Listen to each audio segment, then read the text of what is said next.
Nama aku Shannon dan kali ini aku akan membahas tentang indera penglihatan manusia dan serangga. Dalam melihat, kita memerlukan cahaya. Hal ini menunjukkan bahwa kita dapat melihat karena adanya cahaya yang mengenai benda, kemudian dipantulkan ke mata kita. Kalian pernah berpikir nggak? Proses apa saja yang dilalui oleh mata agar kita dapat melihat sebuah benda?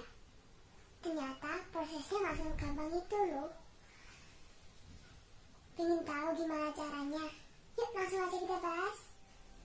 Aku akan jelasin mekanisme penglihatan secara singkat. Yang pertama, cahaya memantulkan objek dan mengirim pada garis lurus menuju mata. Lalu, cahaya melalui kornea menuju pupil dan diteruskan ke lensa mata. Selanjutnya, kornea dan lensa membiaskan cahaya agar difokuskan ke retina. Lalu, fotoreseptor pada retina mengkonversi cahaya menjadi gelombang elektrik. Selanjutnya, gelombang elektrik melalui saraf optik menuju otak. Terus, otak memproses sinyal-sinyal itu dan menjadi sebuah bayangan atau sebuah image. Lalu, apa itu kornea? Apa itu retina? Apa itu lensa? Mereka semua adalah bagian-bagian dari mata. Mata merupakan organ penglihatan manusia. Mata kita dibalut oleh 3 lapis. Lapisan terluar adalah lapisan sklera. Lapisan ini membentuk kornea. Nah, lapisan inilah yang membentuk putih mata. Lapisan ini bersifat kuat dan tembus cahaya. Jadi, putih-putih yang ini ada di mata ini adalah lapisan sklera. Yang kedua adalah lapisan tengah, yaitu lapisan koroid. Lapisan ini membentuk iris. Yang ketiga, lapisan dalam. Lapisan dalam yaitu retina. Yuk langsung aja kita bahas lebih lanjut tentang organ penglihatan. Bagian-bagian mata yang pertama adalah kornea. Kornea melindungi bagian yang sensitif di belakangnya dan memfokuskan bayangan pada retina. Yang kedua adalah aqueous humor. Organ ini membiaskan cahaya dan menjaga bentuk pola mata. Yang ketiga, pupil. Pupil sebagai jalan masuknya cahaya. Pupil dikelilingi oleh iris. Iris berfungsi memberi warna pada mata dan pengatur jumlah cahaya yang masuk. Jadi, besar kecilnya iris dan pupil tergantung pada jumlah cahaya yang masuk. Selanjutnya adalah lensa. Lensa berfungsi untuk memfokuskan cahaya agar bayangan jatuh pada titik kuning. Yang ketujuh yaitu vitreous humor, yang berfungsi menyokong dan memegang bola mata. Yang kedelapan, bintik buta atau disebut titik buta, yang berfungsi untuk memuat dan membelokkan berkas saraf menuju otak. Yang kesembilan, retina, yang berfungsi membuat bayangan objek yang dikirim oleh saraf mata ke otak. Yang ke-10, saraf optik.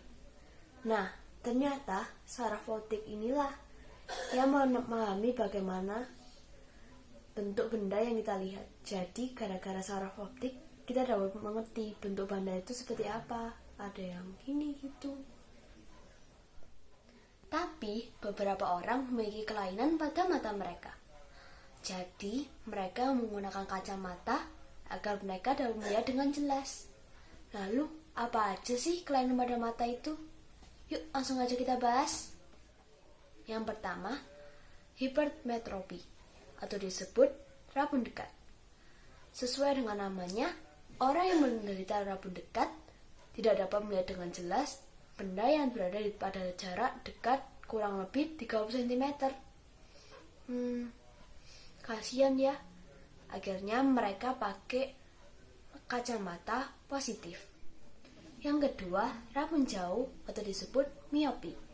Seseorang yang menderita rabun jauh tidak dapat melihat benda pada jarak jauh dengan jelas, karena bayangan yang terbentuk jatuh di depan retina. Penderita rabun jauh dapat tertolong oleh kacamata negatif. Yang ketiga, buta warna. Orang yang mengalami kelainan ini, sel-sel kerucut matanya tidak mampu untuk menangkap suatu warna tertentu, seperti merah, hijau, dan biru. Penyakit ini bersifat menurun. Untuk menguji apakah seseorang buta warna atau tidak, dilakukannya uji Ishihara. Yang keempat, presbiopi atau rabun tua. Yang mengalami kelainan ini tidak bisa melihat dengan jelas dari jauh maupun dekat. Biasanya yang mengalami penyakit ini adalah orang-orang sudah tua, seperti kakek, nenek. Hal ini disebabkan oleh berkurangnya daya akomodasi mata. Yang kelima, astigmatisme atau silinder. Sebuah gangguan pada mata karena penyimpangan dalam pembentukan bayangan pada lensa. Jadi orang silinder itu biasanya kalau ngaris itu miring-miring. Ya harusnya kayak gini jadi kayak gini. Pernah gak sih kalian berpikir bagaimana cara serangga agar melihat suatu benda? Ternyata mata serangga itu banyak sekali, sehingga mata serangga disebut mata majemuk. Masing mata serangga disebut omatidium. Setiap omatidium terdiri atas beberapa bagian. Yang pertama, lensa. Permukaan depan lensa merupakan satu faset mata majemuk. Yang kedua, kerucut atau kristalin. Kerucut kristalin ini tembus cahaya. Yang ketiga, sel-sel penglihatan yang peka terhadap cahaya. Yang keempat, sel-sel yang mengandung pigmen. Setiap omatidium akan menyumbang info dari satu daerah. Bagian omatidia yang lain akan memberikan info dari daerah yang lain. Lalu akan jadi satu gabungan dari semua gambar yang dihasilkan disebut bayangan mosaik yang menyusun seluruh pandangan serangga.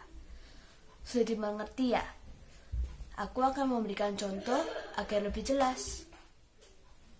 Contohnya mata lalat. Mata lalat terdiri atas 6.000 bentuk mata yang ditata dalam segi 6 atau disebut omatidium. Setiap omatidium dihadapkan ke arah yang berbeda. Lalu semua gambar yang dihasilkan dijadikan satu.